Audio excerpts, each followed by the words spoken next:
to see this book here. Got my eye. Let's see. We speak for ourselves. D. Watkins.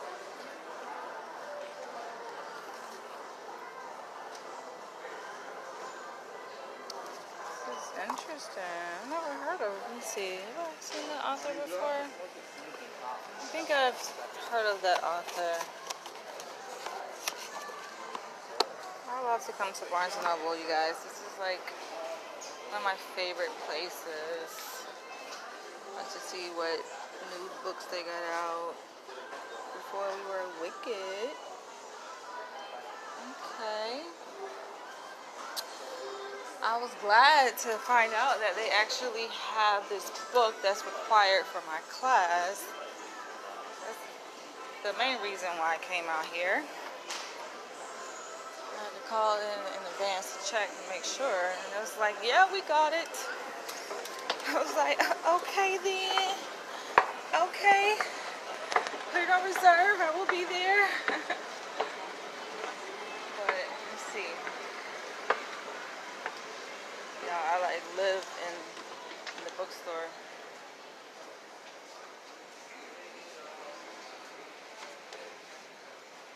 I think, who's tuning in? Who's watching? Local interest. Wow, I knew they would have it. Cannabis for dummies.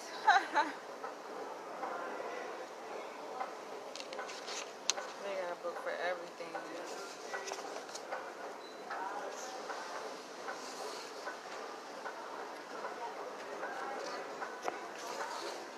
Even though it's legal, sometimes people take that recreational legality and run with it in California, thinking that you can like smoke and drive when you can't. You get a DUI. It's big business though. You want to see the book that I actually got? So this is the book that I got for my class.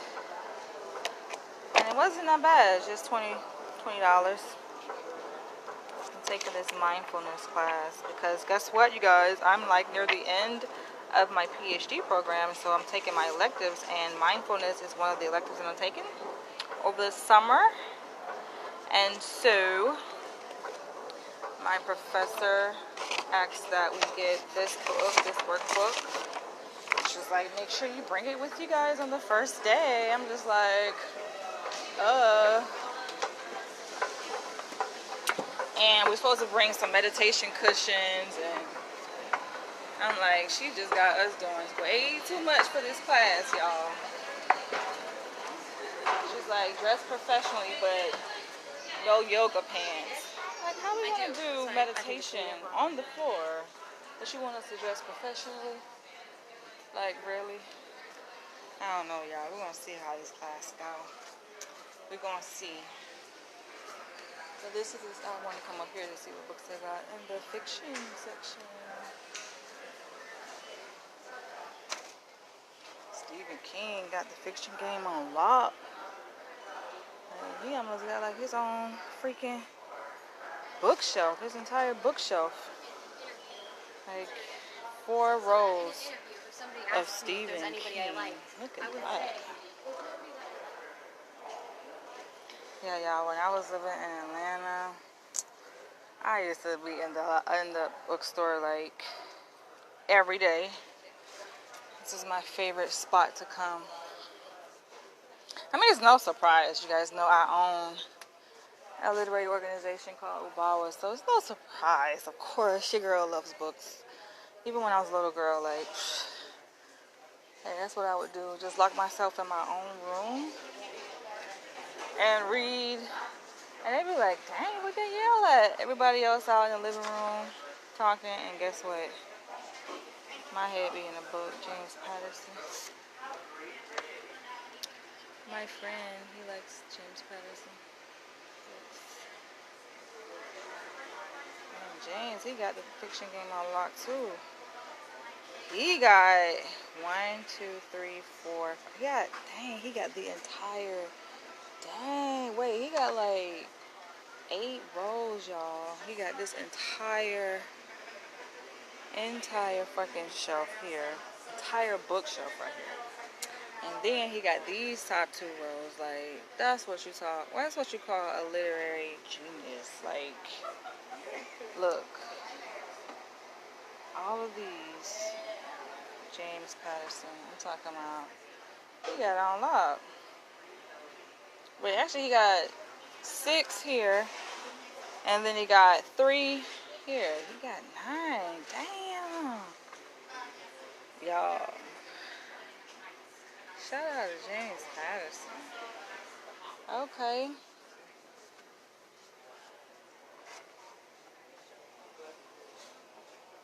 We're going to open up the Bible bookstore soon. It's coming soon, y'all.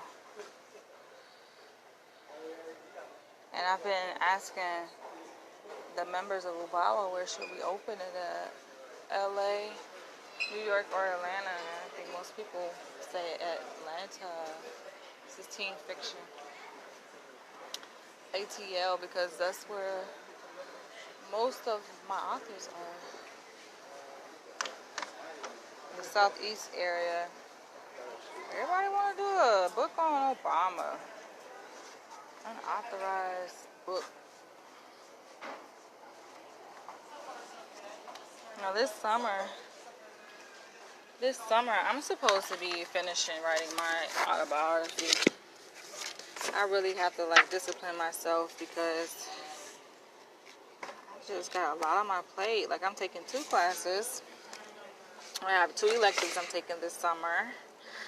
So that I only have but 1 class to take in the fall and the spring. And the spring of 2020 is my last semester, y'all.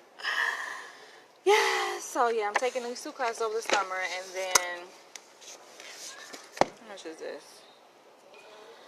And then, what else am I doing? I have to write my APA internship application essays. It's like 4 one-page essays I gotta write. $50. That ain't bad. I'm gonna have my book priced at $25, my autobiography. Oh yeah. I think I might make it hard copy. But you have to write my essays, 2 classes I'm taking, finish writing my autobiography, and collect my data, the Book of Pride. Periodic table. Interesting. Interesting. Interesting.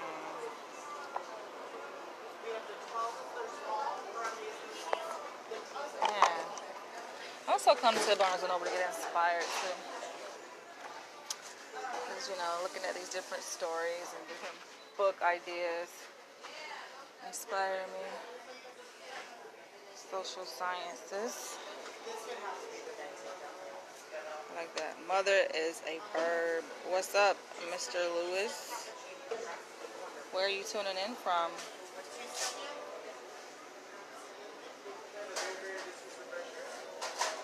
I make my videos for Facebook and for YouTube. So even if no one watches me on Facebook, I can rely on my YouTube audience. They usually come through if my Facebook audience don't come through. The New Jim Crow. I think this is a required reading at my school, one of the classes at my school. See, I can depend on Barnes & Noble to have a book. You can always depend on Barnes & Noble. I didn't know that was a book. Oh, yes, that's right. It was based on a book. They got James Patterson everywhere. He just all scattered all over this place. China.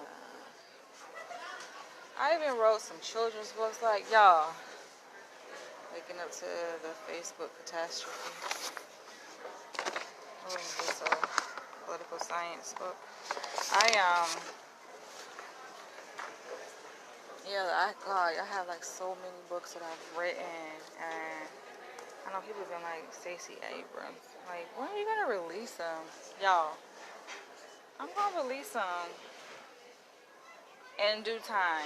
It's all about perfect timing, because you gotta realize that it's not just about expressing oneself, you know, artistically, but it's about finding the right time to launch into the market, the literary market. So you have to gauge the market to see what's out there, to see who's biting what. And yeah, it's just about finding the right climate for it. Like, depending on the genre of the book, you want to make sure that you release it at the right time, because, you know, depending on when you release it, it can mean the difference between your book like selling 5 copies or selling 5 million copies. You know what I'm saying? It's just, it's big like that. And of course, you want to already have a following, a platform that you can release your book on, so people, they already know it's coming, you know. But with your platform, like, you're just gonna take off even more when you release it at the right time, you know, because it's like, that's how it goes viral. You know, people talk, things are buzzing, you know. And say, for example, like around the election time, people are campaigning, politicians are getting votes. Like, that would be a great time to release a political book. You know, I think really all the time is like a good time to release a political book, because we just live in a political climate. But sometimes are like peak times for that. So yeah, knowing the market, knowing the right season to do it. But let's see what they got over. They got games over here.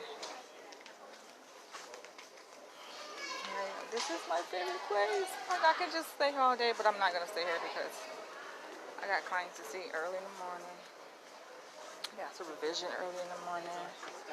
Wait, when they started selling candles? When they started selling candles and bath bombs? Oh, smells good.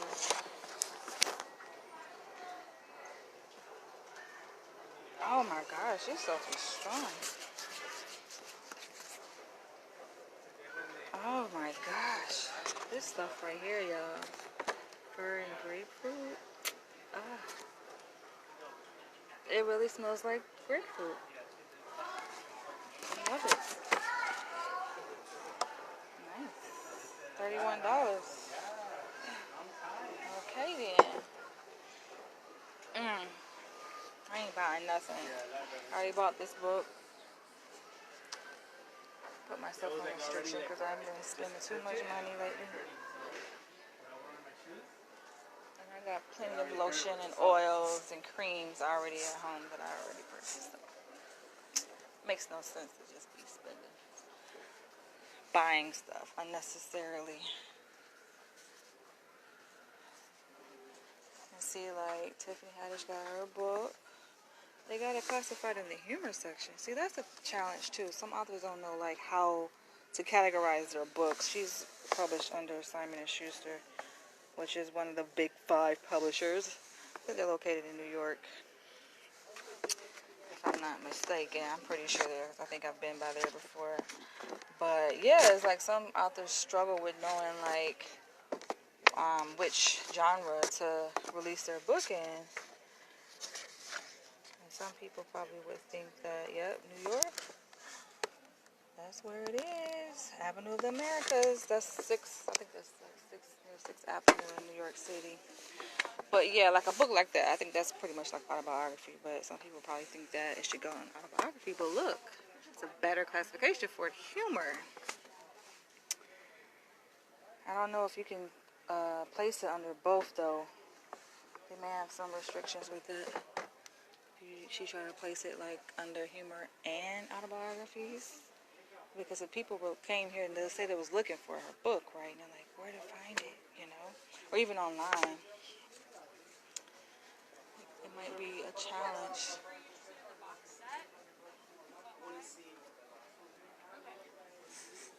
International travel. Who's watching? France.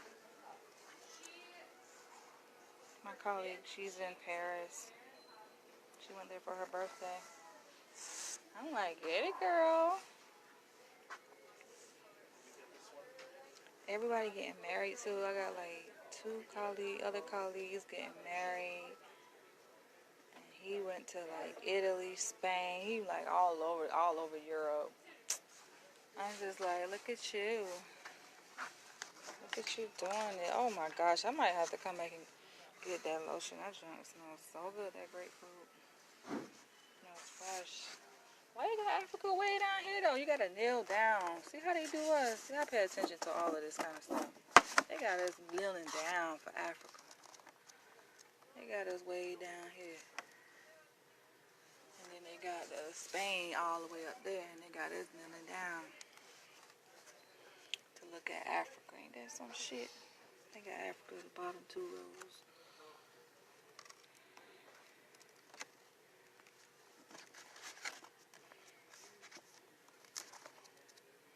That seems like a pretty good book though. $35. You know what? A lot of this stuff can be found online, on the internet. Border free. Border free. I like the cover though. Look at that. Like, it really caught my attention. I went straight to it. My eyes just saw the red and just went boop, straight to it. So I tell authors that all the time, like when you are designing your cover, you want to think about things like that. Think about the cover. Think about the typography of it. The size of your book. Everything matters when it comes to marketing and sales, you guys. Like, and I bet you this book probably sells way more copies than any other Africa book because it's red and the hands on it.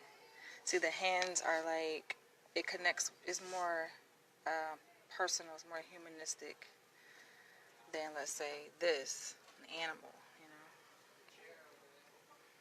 Nothing against animals, by the way, because I love me animals, but I'm just saying. It's the psychology of marketing that a lot of authors, they don't really hone into. So, hey, that's where Bawa comes in because, you know, I like to give people interesting, helpful tips. Now, this is one of my favorite sections. The junior section, the little kitties. So, yeah, I've written, like, some children's books. But the thing with children's books is finding a great illustrator. I mean, these, like, of course, you don't need an illustrator because this is fiction. But the picture books, you need a good illustrator for. And guess what? Illustrators cost money. It's just like graphic designers, you know. They actually are probably more expensive than a graphic designer. They charge like per page, and let's say if you have a 32-page children's book or 18-page children's book or something like that, like that shit add up, you know. I mean, it's an investment, so you may spend a couple $1,000s to have your illustrations done for a children's book, but you're gonna make that money back in sales. If it's a good book, you know, parents will buy it. And you can, of course, sell it to schools. Cute. Who is the girl behind the mask? There's just no way of knowing. Yes, it is. Storytelling is the best, y'all. It is. That's why I'm a writer. Screenwriter. Somebody left their drink. Because you can create your own reality in storytelling. And it can change your mood, change the way you feel, the way you think, you know, what you do. Just look at Disney, man. Those kids be at Disney World. All of their worries are gone. Because they get immersed into this fantasy world, this make-believe world that exists for them. You know, I mean, it's tangible. You can touch it. It's a real world. Even like watching cartoons, movies. Aladdin!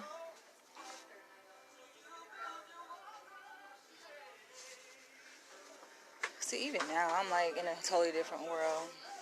Like, it's amazing how your imagination can take you to a different place. It's the magic storytelling. You can like write yourself into a different place, you know? Despite your current circumstances and your current reality, it's like you just take yourself to. I like that. I like anytime I see melanin on the cover of a book. Honey, everything okay today? Yes, I am. Thank you. Don't push the button. See books like that, probably like teaching rules, manners.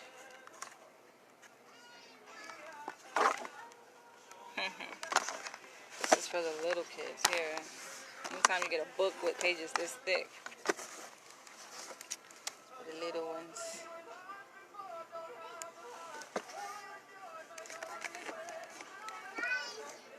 Then we stay at the beach.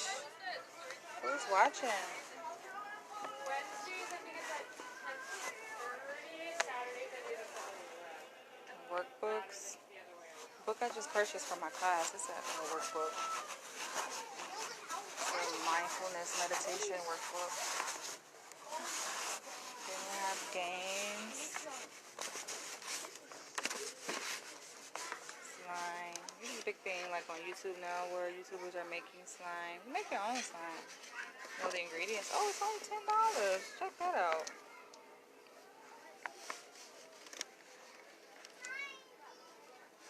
Yeah, you can make your own slime and sell it. There's another guy over there. Everything up in here. There's a globe.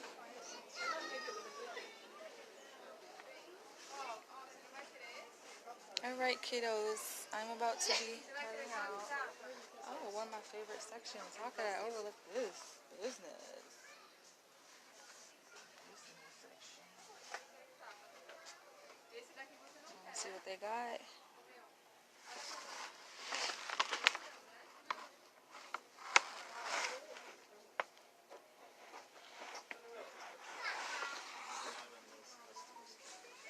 Win or die. Oh, that's right. You gotta have that kind of mentality. Aggressive. That's why New York City is considered like the money capital of the entire world. Because guess what? New Yorkers are aggressive for a reason. And when it comes to when it comes to making financial decisions and money, you have to move aggressively. I mean, assertively, I guess, is more appropriate, but aggressive is really is really what's happening, you know. You want something, you gotta take it. Make it happen. Can't sit down and just expect it to fall out of the damn sky. Nope. Pour your heart into it.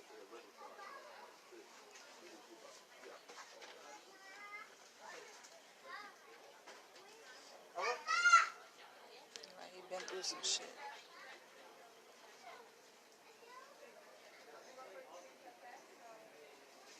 I think that's the reason why they be like, no excuses. You can't complain as an American. Like, even like as an African American, despite the limitations that are placed on us with racial discrimination. It's just like, if you have the drive, you have the wits, the smarts, like, you can make a lot of money and you can overcome those obstacles, the glass ceiling that they place on ethnic minorities, you know, by number one, not having a freaking employee mindset and working a 9 to 5. I mean, you gotta do what you gotta do, but there's so many ways to make money. So many. You limit yourself when you work a 9 to 5, you know? It's a cap. You put a cap on your earning potential that way. Starting in online. See, that's where it's at. Online. Sit home and just make money at home. Create a product or service. Sell to people. And voila. Anybody in the world can buy it.